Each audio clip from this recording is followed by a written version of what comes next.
Ito ang mga sangkap na gagamitin natin na pampalasa sa ating beef tapa.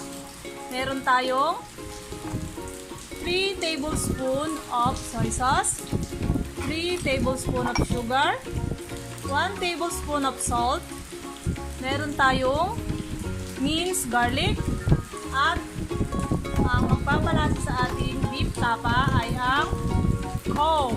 Yan, meron ako isang basong coke dito. At ang ating beef.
Morning guys! So ngayon, iluluto na natin ang ating minarinate kahapon na beef tapa. So eto na siya, after ko siyang nilagay sa ref for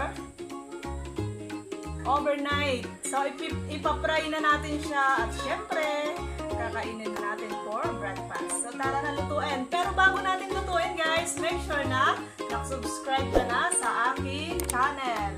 And click mo na rin yung notification bell para updated ka sa aking mga video. Dito, huwag niyong tanggalan ng sauce dahil nandiyan yung lasa ng ating nilagay na coke.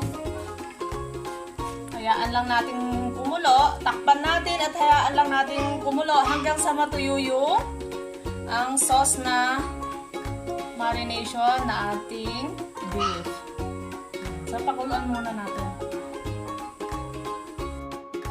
Okay, so at this point, kumukulo na ang ating beef tapa. Tinanggal na natin yung takip niya para mag-evaporate yung kanyang sauce.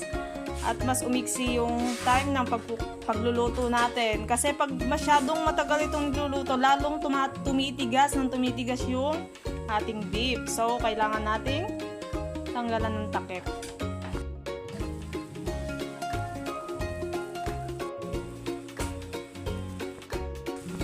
Okay, so medyo natutuyo na yung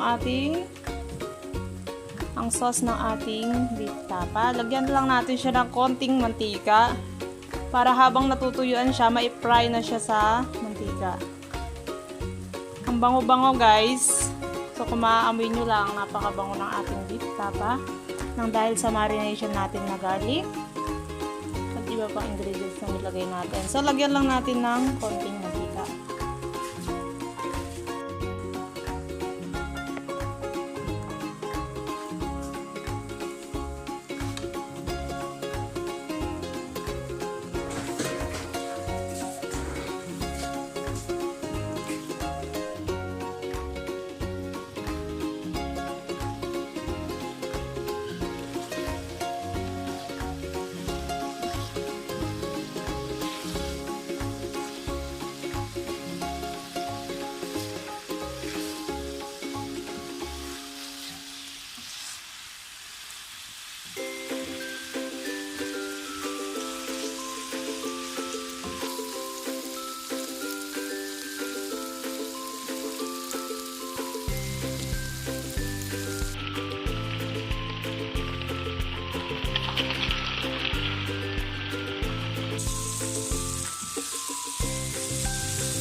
Sayangin yan dahil gagawa tayo ng tapa fried rice. Yan. So, meron tayong bawang na binurot.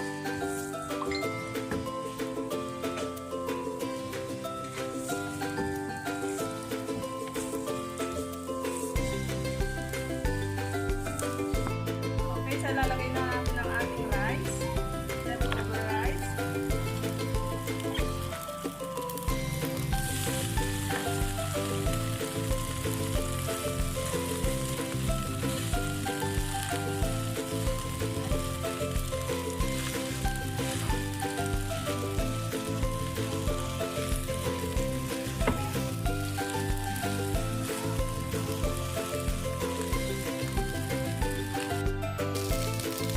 So, ready na yung ating fried rice. Mag-fry na lang tayo ng ating garlic para may pang-toppings tayo sa ating garlic tapa fried rice. Lagyan nyo lang ito ng pampalasa